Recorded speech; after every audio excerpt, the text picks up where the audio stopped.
Okay, One Piece is back, and therefore I'm back. And we're gonna talk about One Piece chapter 1083, the truth about that day. Initially didn't click, but then obviously reading through the chapter, it then clicked. Oda is giving us the backstory and everything we've been waiting for from the Reverie. Do you guys remember back then? I'll forget the year, 2019, 2020, 2017, something like that. When the Reverie started, or when the Reverie was happening in real time, we wanted to see Cobra's conversation, what Fujitora said, what happened in regards to Sabo and Kuma, and of course, the admirals. Oda is going to give that to us now. I asked a question the other day. Not the other day, maybe like 2 weeks now. If Oda gives us some really hype things from the Reverie, does the Reverie arc automatically become better because now we have more context? I'd say so. That happens in Skypiea every year. We find out about the sun god, the forest gods, all these different gods in Skypiea. It keeps getting better and better, I think, or consensus-wise. Either way, in this chapter, I think the Reverie gets enhanced because we're getting more about what transpired.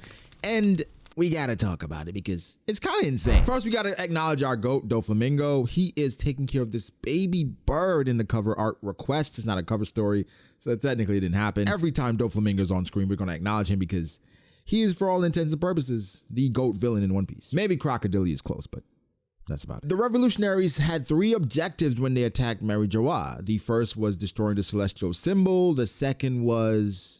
Wait, what was the second one? The second was rescuing Kuma, and the third was freeing as many slaves as possible. And they accomplished all 3. And so, admirals, what are you doing? Wait. That's wrong. They freed Kuma and as many slaves as possible. And third was destroying the Holy Land food reserves.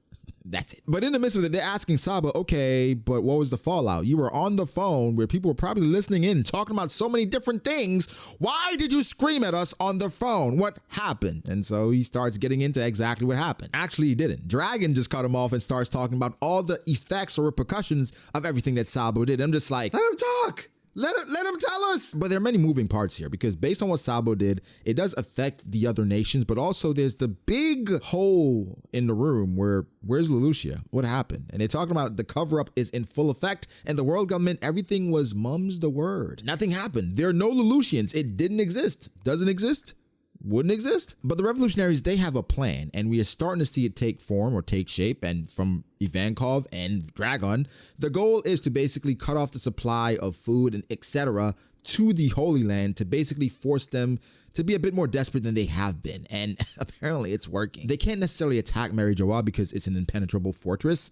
I don't know, tell it to Lafitte. However, they can cut off reserves and make it more difficult for them to sustain themselves and put them in a bad situation. And again, it's working. But there's another thing that's working, and that's the subscribe button, all right? Click that button, make sure it works, and sub to the channel for more content like this because we are about to go crazy. And this chapter had me going crazy as well because Oda had Dragon say, well, everything is taking form. We're kind of on a good roll right now. When we should start to worry is when they start to mobilize. The God Knights. Yes, the God Knights. And I cannot be the only one. I'm sure everyone is going to say it when you watch their review or their video stream, whatever. That person at the front of the God Knights looks just like Shanks. Yo, listen. He looks just like Shanks. I'm not saying Shanks is a God Knight, but what I'm saying is, what if he is a God Knight? Now, the God Knights, they seem to be knights of the Celestial Dragons, so I'm assuming all these knights are former or current Celestial Dragons. Current, not former, like, there are not a lot of Doflamingos walking around, but yo, something back in the day I asked, I was like, yo, do you guys think Doflamingo is the strongest celestial dragon ever? Some people said yes, some people said no. I said, there's no way. I mean, he still could be. We don't know how strong these possible God Knights are. We don't even know if they're celestial dragons. So I'm jumping the gun a bit. However, this faction, I think this is Oda showing us or telling us we're really in the final saga because he's kind of bringing the players out. Now, the first question someone asked when I do my live reaction to it, link in description down below, was, do you think the God Knights are stronger than the Admirals? I'm not going to go that far, but I do think maybe 1 or 2 of them are somewhat close or comparable, not stronger though, because we were told that the Admirals are the strongest fighting force of the Navy. And so, I mean, did they say Navy or world government? I gotta fact check that. But the Admirals should be stronger than these guys. Either way, they should be pretty significant. However, the last time we got silhouettes or somewhat a hyped up group, it was the Flying Six, and we can all agree that these guys were disappointing, okay? The only one that I would say lived up to the hype, Ulti. She exceeded it. I love Ulti a lot. That's my girl. But these God Knights, they're worrisome because that guy at the front looks just like Shanks. I don't want to say it's Shanks, but you can't help but notice it. And Oda knows what he's doing. He knows what he's doing. People are going back and looking at the cover story for chapter 699. They're going and looking at chapter 434 and Whitebeard's conversation, and we'll talk about that. I'll mention it here so I don't I'll mention it here so I don't mess you guys up or delay it anymore. I was going to say something else, but YouTube, they don't like things like that. What I'm going to say is Whitebeard and Shanks' conversation, while people are mentioning chapter 434, of course, with Shanks and how he looked, they're comparing it to this silhouette, but they're also looking at, Whitebeard said that when he looks at Shanks' face, his scar, it hurts him. Sure. And they're like, well, obviously he's talking about Roger.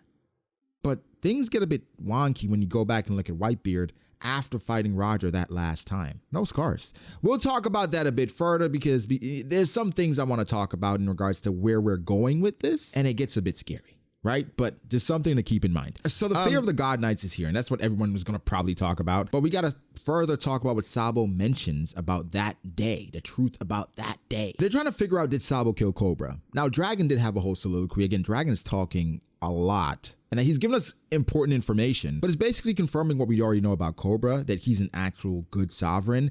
But Sabo, he's cold. Even though he's the Flame Emperor, pretty cold. He said, listen, I feel bad about what happened to Cobra, but hey, if this is going to help the rebellion and help our cause, so be it. It is what it is. And Dragon looks at him, or he's just saying, well, I guess you are unshakable, right? You are committed to the cause, because that's kind of cold. But he's right. Right? He's right. But did he kill Cobra? Now we're going into flashback as to what happened that day. Now, from what we know, the revolutionaries, they came in there, got everything they wanted, and got out of there against two admirals, Fujitora and Green Bull, in the midst of celestial dragons running around, and it was a very bad situation for the admirals. Now we're getting more context. The context, in my opinion, does not change much because they're still in a bad situation where they can't do much against these guys. Now, where things get a bit interesting is Oda showing us different matchups that was happening. We had Morley versus Green Bull. We had Karasu versus Fujitora, and Fujitora, he tried to bring down meteors, but of course he could not. In regards to power scaling, I'll just say this because I don't think there's much here to go off of. This doesn't matter. It does make the revolutionaries commanders look better, right? For sure, Karasu and Morley having interactions with admirals and not getting completely overwhelmed. However, it's much ado about nothing because Oda is throwing built-in reasons or excuses for the admirals as to why, hey, nothing could occur because they were handicapped. Had Blue Nose say it, had basically say that they couldn't use their full abilities.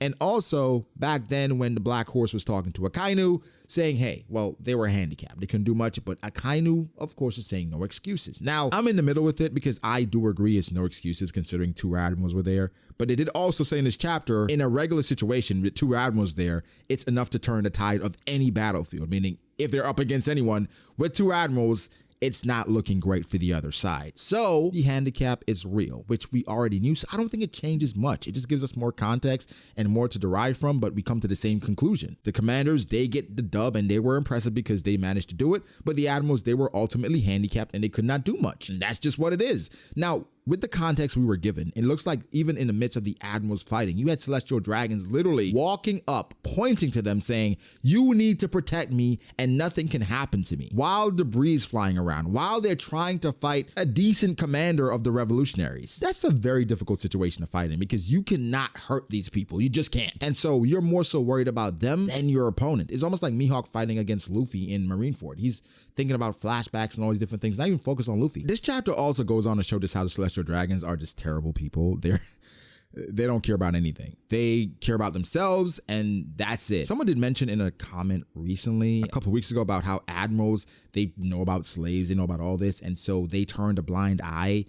Fujitora unintentionally, I mean, he's just blind, but they turned a blind eye to all these things and they continue being admirals. But I think about Garp as well. Garp probably knows about slaves. He turns a blind eye. And so it's like, should Garp not be an admiral or vice admiral anymore because there are bad things happening within the Marines? He's actively trying to change it by being a good example in the Marines. So I don't want to use that saying, oh, bad things are happening, you can't be an admiral or work for the world government or the Navy anymore, because then you're condoning or endorsing these things, which clearly isn't the case. Look at Aokiji. Of course, he ultimately got out. There's no way they're endorsing these things. They do not like these things. It's just these things happen, and based on their position and their status in the world, they have to let them happen unless you want to become a revolutionary, which they really haven't done much yet, but they're trying. And so it's about your perspective on what you really value: revolutionaries, Navy, even pirates. It's a very interesting conversation, especially based on this House of Celestial Dragons. They are pigs. Pigs, I tell you. Despicable. We got to talk about Karasu and his power.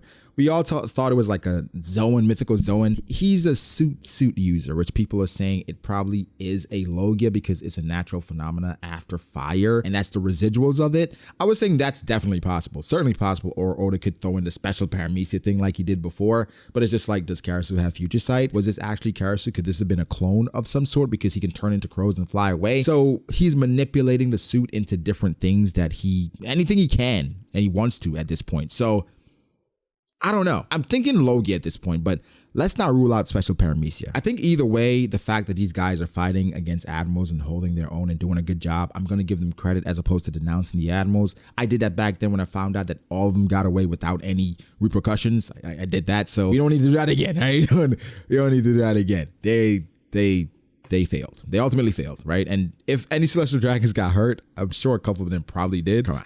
But it's crazy. They're giving us different glimpses of different people. Bonnie was still there, right? You had Vivi talking smack to Rob Lucci, where Rob Lucci's like, hey, don't worry, I'll protect you. She's like, ha, you didn't protect me earlier. They were trying to take me earlier. That's when I need protection.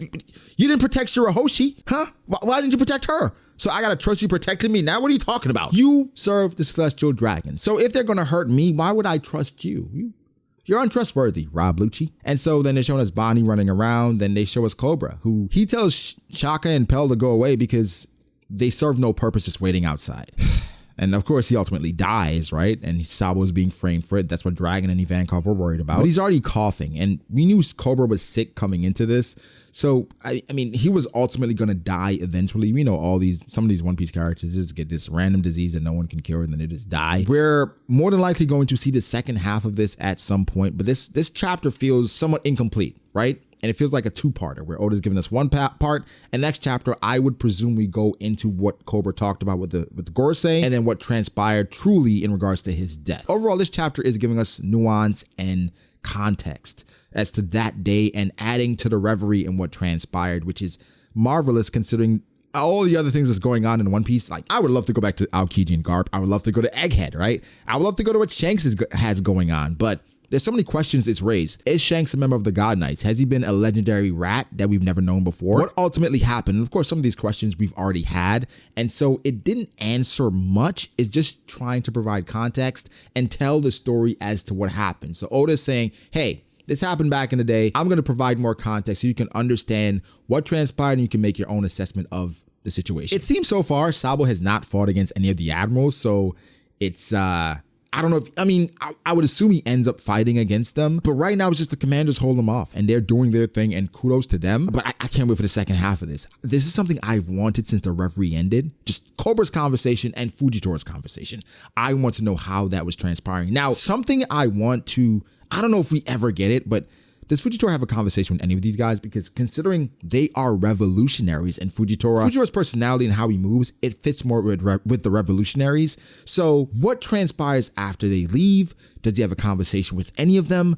Is there like the back and forth like he had with Sabo? Does he mention Dragon? I want to see all of that. And it seems like Oda's going that route. And I'm super excited. So guys, what did you think? Did anything about the Admirals change for you, right? Did the commanders did their rating go up? Because recently watching the One Piece anime, Queen asked Sanji, what do you rate me? It was kind of a weird question, but he asked that. Like, did their rating change for you? Did the Admirals go down now because Sabo's not even involved? What is it? What's going on? But yeah, give me your thoughts, like the video, subscribe, all that different stuff. Shout out to my members, shout out to my patrons. I think next week's going to be crazy, but I have some more stuff to talk about. We'll talk about it next time in regards to Shanks. But yeah, I'll catch you guys in the next one.